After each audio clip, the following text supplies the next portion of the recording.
Hello everyone. Welcome to my channel. People will be talking about this type of progress for years to come, and it's occurring now in front of our eyes. Westminster's hallways are in disbelief.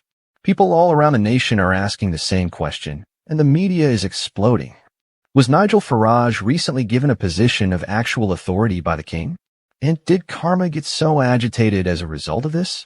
Hold on tight, because we will be dissecting the full series of events, the drama that goes on behind the scenes, the responses from both major parties, and potential implications for the UK's future today.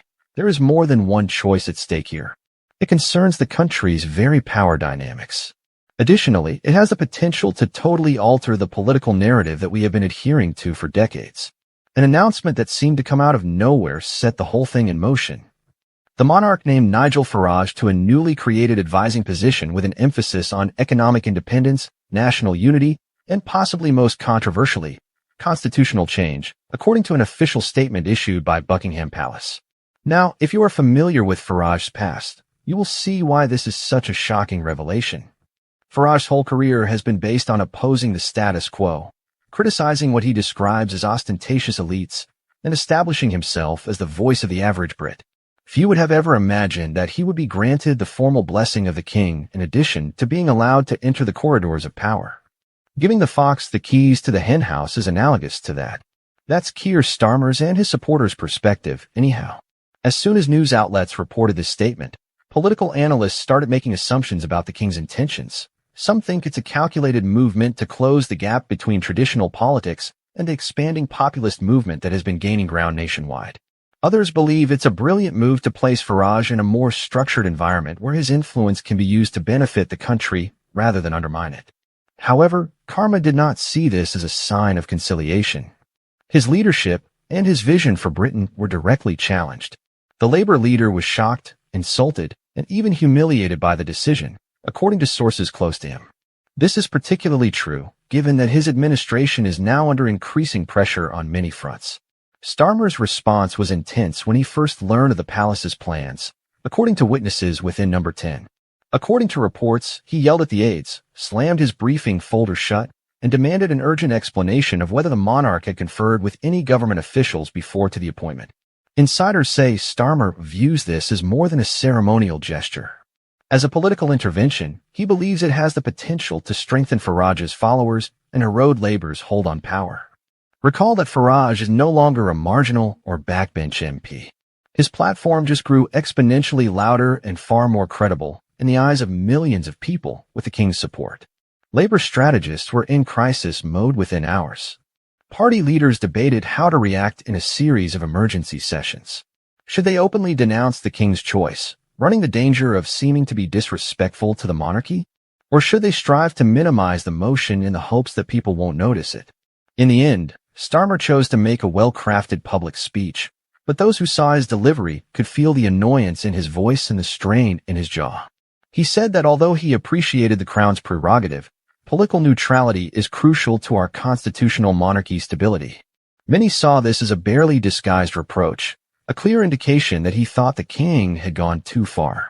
On the other side, Farage was beaming.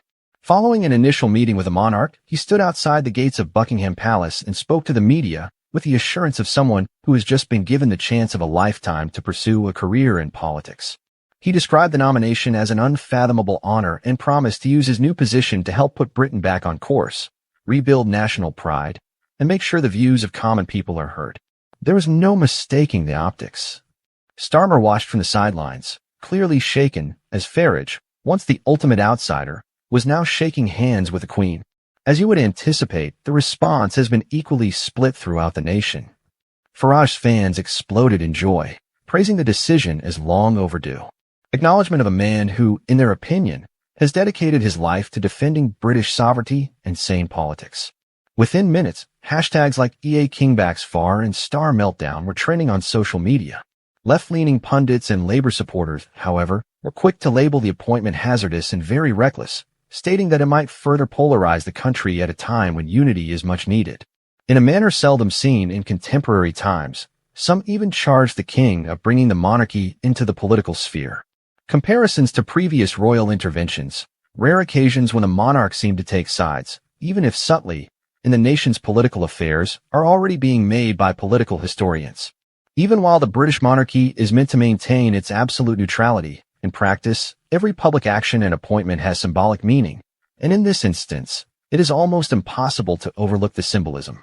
One of the most contentious individuals in British politics have effectively been given a handout by the monarch. This is more than just a symbolic defeat for Starmer. On the political battlefield, it might be a game changer. Rumors are circulating inside Westminster over the precise nature of Farage's new position. According to others, he would advise the king directly on popular opinion, therefore serving as a liaison between the monarchy and segments of the populace that feel excluded by the present political system. Others believe he would use the role to advocate for certain policy changes, especially on topics that have shaped his career, such as immigration, trade, and sovereignty.